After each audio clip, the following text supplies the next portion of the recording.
హ్రీంకారాసనగద్భితా నలసికాం సౌహ క్లీం కళాంభిప్రతీం సౌవర్ణాంబరధారిణీం వరసుధాధౌతాం త్రినేత్రోజ్వలాం వందే పుస్తకపాశమంకుశధరాం స్రగ్భూషితాముజ్వలాం త్వాం గౌరీం త్రిపురాం పరాత్పరకలాం శ్రీచక్ర సంచారిణీం. మనకి చాలా మంది ఏమండి గురుగారు మాకు చేతబడులు చేశారండి, మాకు ఈ యొక్క చిల్లంగి అంటారు దాన్ని, ఒక్కొక్క ఏరియాలో ఒక్కొక్కటి. అలా దుష్టశక్తులు, క్రూరశక్తులు, క్రూర గ్రహాలు, పిశాచాలు, కర్ణపిశాచులు, ఇలా రకరకాల పేర్లతో ముఖ్యంగా చేతబడులండి అంటారు. మన హీరో సుమన్ గారు కూడా చాలా మంచి ఆయన. మరి అంత చదువుకున్న వ్యక్తి, మృదు వ్యక్తి, ఆయన ఒక టాప్ రేంజ్లోకి వెళ్ళినప్పుడు నాకు చేతబడులు చేయించారండి, అందువల్లనే నా కెరీర్ ఇంకా వెళ్లాల్సిందే ఆగిపోయిందండి అని ఆయన ఇంటర్వ్యూలో చెప్పడం మనందరం కూడా చూస్తున్నాం. మరి మనకి హీరో సుమన్ గారు చాలా అంత గొప్ప పరిణతి చెందినటువంటి వ్యక్తి మరి అబద్ధాలు చెప్తారా? కాదు కదా. అయితే ఒక సైన్స్లో ఒక ప్రొఫెసర్గా ఉన్న నేను చేతబళ్ళు ఇవన్నీ ఉన్నాయంటే అవన్నీ ఖండించి పడేస్తాను. అయినప్పటికీ కూడా చాలామంది ఏమండి మేము హాస్పిటల్లోకి వెళ్ళామండి, మరి అక్కడ చూపించుకుంటే అన్నీ నార్మల్ వచ్చినాయండి, అంతా మాకు అర్థం కావట్లేదండి అని చాలామంది చెప్తూ ఉంటారు.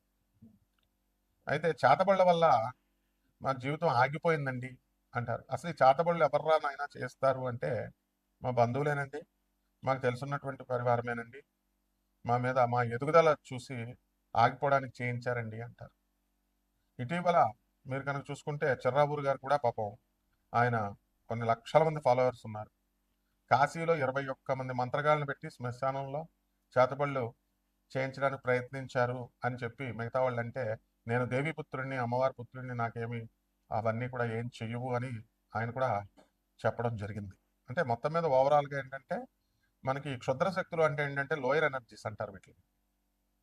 వాళ్ళు పూజించేటటువంటి దేవతలు ఏంటో మామూలు జనానికి తెలియక కాళీ అమ్మవారు చేసేస్తుంది, లేదా చిన్న మస్తా అమ్మవారు చేసేస్తుంది, ఇట్లా వాళ్ళు ఇష్టం వచ్చినట్టుగా మాట్లాడుతూ ఉంటారు. ఈ దశమహావిద్యలు అనేటటువంటి అమ్మవార్లు తార, మహాకాళి, చిన్నమస్త, త్రిపుర భైరవి, తర్వాత బగళాముఖి, ఆ తర్వాత మనకి రాజశ్యామల, ధూమావతి, షోడసి అంటే లలితాదేవి, అలాగే మనకు భువనేశ్వరి అమ్మవారు, ఆ తర్వాత కమలాత్మిక అమ్మవారు. వీటిల్లో ఇవి కాకుండా ఇంకో 2 దేవతలు ప్రత్యంగిరావు, వారాహి. ఇవి ఈ మధ్య కాలంలో ఒక 20 సంవత్సరాల నుంచి జనమందరికీ కూడా పబ్లిసిటీ అని తెలియక అపోహతో వీళ్ళంతా కూడా చిన్నమస్తా చేసేస్తుందండి, బగళాముఖి ఇచ్చేసేస్తండి. మహాకాళిని మా చిన్నప్పటి నుంచి అనేవారు, మహాకాళిని అడిగితే చేతబళ్ళ కూడా చేసేస్తారండి, ప్రత్యంగిర అయితే రివర్స్ చేసేస్తుందండి. ఇట్లా అనవసరమైనటువంటి అపోహలన్నీ కూడా దశమహావిద్యల్ని, ఈ యొక్క సప్తమాతృకల్ని అనడం జరిగింది. వారాహి, ప్రత్యంగిర అమ్మవార్లు వాళ్ళు అలా ఎన్నటికీ చేరు. ఆ అమ్మవార్లంతా కూడా గౌరీదేహ సముద్భవాం అన్నాం, అంటే గౌరీదేవి నుంచి పుట్టేది కాబట్టి వాళ్ళంతా కూడా సాక్షాత్తు పార్వతీదేవి ఆదిపరాశక్తి శివుడి యొక్క భార్య అయినటువంటి ఆ యొక్క గౌరీదేవి నుంచి పుట్టినాయి. కాబట్టి కనీసము గౌరీదేవి కూడా చాలా మంది తెలియక ఏమండి ఈ అమ్మవారికి మేకలను కొయ్యాలండి, కోళ్ళను కొయ్యాలండి అని ఇలా మాట్లాడుతూ ఉంటారు. ఇవంతా కూడా సకారాత్మక శక్తి, సర్వమంగళాలని ప్రసాదించేటటువంటి జగజ్జనని అనేటటువంటి పార్వతీదేవి ఎన్నడూ కూడా ఈ మాంసాలని, మధుమాంసాలని ముట్టుకోదు. అలాగే దశమహావిద్యలు కూడా అవి ముట్టుకోవు. కానీ తెలియక వీళ్ళంతా కూడా వామాచార పద్ధతి, కౌలాచార పద్ధతి అని చెప్తూ మటన్ పెట్టాలా, చికెన్ పెట్టాలా, మందు బాటలు పెట్టాలా, పంచమకారాలు అంటూ పిచ్చి పిచ్చివన్నీ కూడా చెప్పుకుంటూ వచ్చారు. అటువంటి చెప్పినటువంటి వాళ్ళంతా కూడా డౌన్ఫాల్ని మనం క్లియర్గా చూసాం మన కళ్ళ ముందే. ఈ 2-3 సంవత్సరాలను ఆ దేవాలయాల నుంచి వాళ్ళని గెంటి వేయడం కూడా, పూజారులు అంత అవమానం కూడా వాళ్ళకి జరిగిందనమాట. ఇవన్నీ అవసరం లేదు వాళ్ళకి. మరి ఎవర్రా ఈ క్షుద్ర శక్తులు అంటే లోయర్ ఎనర్జీస్. మరి నేను చెప్పినటువంటి దశమహావిద్యలు, ఈ ప్రత్యంగిర, వారాహి అమ్మవార్లు వీళ్ళంతా కూడా హైయర్ ఎనర్జీస్ అనమాట. సో మనకి మానవుడి ఎనర్జీ కంటే కూడా దిగువనున్నటువంటి ఎనర్జీస్ని లోయర్ ఎనర్జీస్ అంటారు. మనం మీడియం ఎనర్జీ మనం. సో మనము ఎప్పుడైతే ఈ కర్ణపిశాచి అనేటటువంటి యక్షిణి ఆ అమ్మవారిని చాలా మంది పూజ చేస్తారు. దానికి అసలు వాటి విధి విధానాలే తెలియదు ఎవరికి కూడా. వీళ్ళు ఏం చెప్తారంటే మూత్రం తాగాల, వాళ్ళ మూత్రాన్ని తినాలా, పిచ్చి పిచ్చివన్నీ చెప్తారు. అలాగే కొంతమంది ఈ క్షుద్ర శక్తులకి రక్తం అన్నాన్ని అడుగుద్ది, అమావాస్య రోజున అడుగుద్ది, అది అడిగినప్పుడు మీరు తెచ్చి పెట్టాలా, ఇలాంటి నాన్ సెన్స్ అంతా చెప్తా ఉంటారు. మనకి చాలామంది ఈ యొక్క క్షుద్రశక్తి ఆరాధకుల్ని, అంటే అవన్నీ మినిమం మ్యాజిక్స్ అనమాట. ఇలా గాలిలో శివలింగాలు తీయడం, నోట్లో నుంచి శివలింగాలు తీయడం, విభూతి సృష్టించడం, అలాగే ఇలా లడ్డూలు సృష్టించడం, ఇవన్నీ కూడా మామూలు జన విజ్ఞాన వేదిక వాళ్ళందరూ కూడా వాళ్ళు చేస్తూ ఉండేవారు. వీళ్ళు కూడా ఈజీగా ట్రిక్స్తో చేసేవారు. సో మయనార్ అనేటటువంటి ఒక ఊరుంది, అది గౌహతికి 80 కిలోమీటర్ల దూరంలో అస్సాంలో ఉంది. అక్కడ గ్రామం మొత్తం అంతా కూడా కుటీర పరిశ్రమ లాగా ప్రతి ఒక్కళ్ళు కూడా చేతబళ్ళు చేయడము, విడిపించడము, ఆ ఊరే అసలు చేతబళ్ళ ఊరు అంటూ చెప్పుకోవడం వస్తున్నాం. అలాగే కరోలి సర్కార్ అని చెప్పేసి చేతబళ్ళు తీసేస్తారని చెప్పేసి ఈ వీళ్ళంతా కూడా యూపీలో ఉన్నారని చెప్పి వెళ్ళడం, అలాగే వాళ్ళు కూడా చేతబళ్ళు పట్టిన వాళ్ళు జుట్లు పట్టుకొని లాగడం, ఇలా రకరకాలుగా ఎవరిష్టం వచ్చినట్టు వాళ్ళు చేస్తూ ఉంటారు. అసలు చేతబడి యొక్క లక్షణాలు ఎలా ఉంటాయంటే వాటి డెవలప్మెంట్ ఆగిపోతుంది. బాగా వ్యాపారంలో నెంబర్ 1గా ఎదిగిపోతున్నటువంటి వాళ్ళు సడన్గా అప్పుల పాలవడం, ఇతరుల చేత మోసగింపబడడం, అండ్ ఏదో ఒక విధమైనటువంటి భయంకరమైనటువంటి క్రానిక్ డిసీజ్ రావడం, ఆ డిసీజ్ సడన్గా క్యాన్సర్ వ్యాధి లాంటిది రావడం, ఆ వ్యాధుల ద్వారా మనం హాస్పిటల్కి వెళ్ళినా నార్మల్ ఉంది అని చెప్పడం వాళ్ళు, ఆ తర్వాత మనం టెస్ట్ చేసుకున్నా కూడా నార్మల్ ఉందండి అంటారు. సో ఈ రకంగా ఈ అసలు చేతబళ్ళు ఉన్నాయా లేవా, ఈ చేతబళ్ళు ప్రయోగాలు ఏమిటి, ఇవన్నీ కూడా మనము క్రమేపీ మనం తెలుసుకుందాం. వాటి ప్రభావాల వల్ల రాత్రులు పిశాచాలు కనబడడం, రక్త మాంసాలు కనబడడం, సౌండ్స్ వినబడడం, హాలుసినేషన్ లాగా, ఇన్ఫాక్చుయేషన్ లాగా ఉండడం, ఇవన్నీ జరుగుతున్నాయి. వీటిని కూడా 12 ద్వాదశ రాశుల మీద ఈ యొక్క సంవత్సరంలో 2026 సంవత్సరంలో ఈ చేతబళ్ళు చేసిన వాళ్ళ చేయబడినటువంటి వాళ్ళ డెవలప్మెంట్ ఎలా ఉంటుంది, వాళ్ళ డెవలప్మెంట్ ఆగిపోతుందా, ఈ వీడియోలో మనం తెలుసుకుందాం ఒక్కొక్క రాశి వారిగా. మిథున రాశి. ఈ మిథున రాశి వారికి అందరికీ కూడా ఈ సంవత్సరం అంతా కూడా విపరీతమైనటువంటి ధన యోగము అనేటటువంటిది ఉంది. ఉద్యోగాల్లో ప్రమోషన్లు, ముందుకు వెళ్ళడాలు, స్థిరాస్తులు పోగేసుకోవడాలు, ఇల్లులు కట్టుకోవడాలు, స్థలాలు కొనడాలు, ఇలాంటివన్నీ బాగున్నాయి.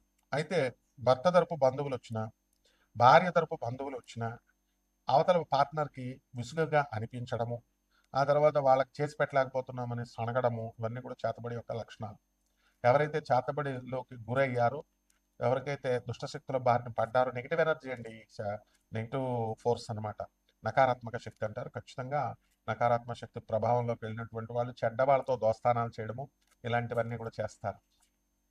చెడ్డ వాళ్ళందరూ కూడా పరిచయం అయ్యి వీళ్ళకి వ్యాపారంలో ఇలా చేద్దాము అలా చేద్దామని తప్పుడు సలహాలు ఇచ్చి వాళ్ళందరినీ కూడా వ్యాపారంలో నష్టము పోయేలాగా, లేదా ఈ యొక్క ఆర్పి బిజినెస్లని, జన్మభూమి అని, ఏది గుప్త నిధులని, ఇలాంటి పిచ్చి పిచ్చి అన్నీ చెప్తారు. అండ్ నెట్వర్క్ మార్కెటింగ్ బిజినెస్లని దింపుతారనమాట. ఇవన్నీ నాన్ సెన్స్. ఇవన్నీ అలాంటి వాళ్ళ ద్వారా వెళ్ళడం వల్ల రూపాయి రాదు. ఎవరు బాగుపడినటువంటి వాళ్ళు ఎవరు లేరు, అసలు ఉన్నారని భ్రమింపజేస్తారు.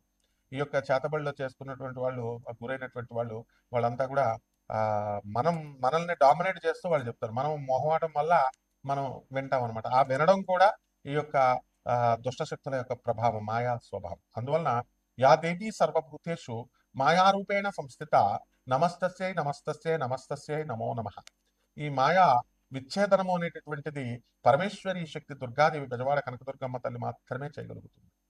కాబట్టి చాలా మంది బీటెక్లు చదువుకొని, ఎంటెక్లు చదువుకొని ఇంట్లో జాబులు లేకుండా కూర్చోవడం కూడా ఎవరో ఒకరు దుష్టశక్తుల ప్రయోగమే.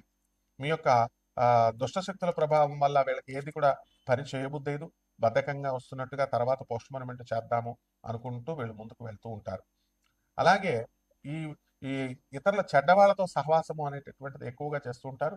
ఇది ఆపోజిట్ సెక్స్ ని ప్రయోగించి ఆకర్షించి ఈ యొక్క క్షుద్రశక్తులన్నీ కూడా మనల్ని డిగ్రేడ్, డిమారలైజ్ చేయడానికి అవకాశాలు ఉంటాయి. అలాగే అన్నదమ్ములు, అక్కా చెల్లెళ్ళు, అన్నా చెల్లెళ్ళు, వీళ్ళంతా కూడా ఆస్తి కోసం కాస్త దెబ్బలాటలు పెట్టుకోవడము, పార్టిషన్స్కి సూట్లు వేసుకోవడము, ఇలాగా ఇవన్నీ కూడా చేతబడి యొక్క లక్షణాలే. మీకు అనుమానం ఉంటేనే చేతబడి అయ్యింది అని, అటువంటి వాళ్ళ కోసమే ఈ వీడియో.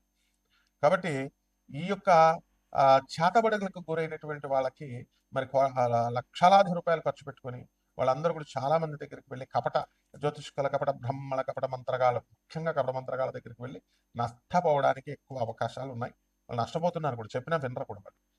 కాబట్టి అటువంటి వాళ్ళు, అనుమానం ఉన్నటువంటి వాళ్ళు ఖచ్చితంగా మీకే అనుమానం ఉన్నప్పుడు చెప్పేటటువంటి వాళ్ళు మాకేమి. కాబట్టి అటువంటి వాళ్ళకి రూపాయి కూడా ఖర్చు అవ్వకుండా ఉండడం కోసం మీరు చక్కగా దత్తాత్రేయ స్వామివారి గణగాపురంలో ఈ భూత ప్రేత పిశాచాలు, శాకిని డాకిని బాధలు ఉన్నటువంటి వాళ్ళు, క్షుద్రశక్తులతో ఉన్నటువంటి వాళ్ళు, బాధలతో ఉన్నటువంటి వాళ్ళు వీళ్ళంతా వెళ్తారు. స్వామివారు చాలు మీకు రూపాయి తీసుకోకుండా బాగు చేయడానికి. వెంటనే అయిపోవాలని కాదు, గురుచరిత్ర పారాయణ చేయాలి, కొన్ని నియమాలు, నిష్టలు ఇవన్నీ కూడా పాటించాలి. అలాగే మనము ఈ యొక్క మిథున రాశి వారిని కంట్రోల్ చేయడం అనేటటువంటిది చాలా కష్టమైనటువంటి విషయం. Because they are called as butterflies. వాళ్ళు చెప్పింది వినమంటారు, అవతల వాళ్ళు చెప్పింది వినమంటారు. ఇది కూడా చేతబడిలో ఒక లక్షణం అందరు కొంతమందికి. అందువలన నాన్ ప్రాఫిటబుల్ ఆ బేసిస్తో మేము జాతకాలు చూడడము, మోడర్న్ సైన్స్ని తో సహాయంతో ప్రాచీన జ్యోతిష్యాన్ని బ్లెండ్ చేస్తూ చెప్తాం. కాబట్టి ఈ చేతబడుల బాధల్లో ఉన్నటువంటి వాళ్ళు డైరెక్ట్గా నన్ను సంప్రదించవచ్చు. ఫోన్లో వాట్సాప్ నెంబర్లు పెట్టండి. అలాగే మీకు ఏ సందేహాలు ఉన్నా కూడా మేము నివృత్తి చేస్తాం, బాగు చేస్తాం. ఒక్క రూపాయి ఖర్చు అక్కర్లేకుండా. శుభమస్తు.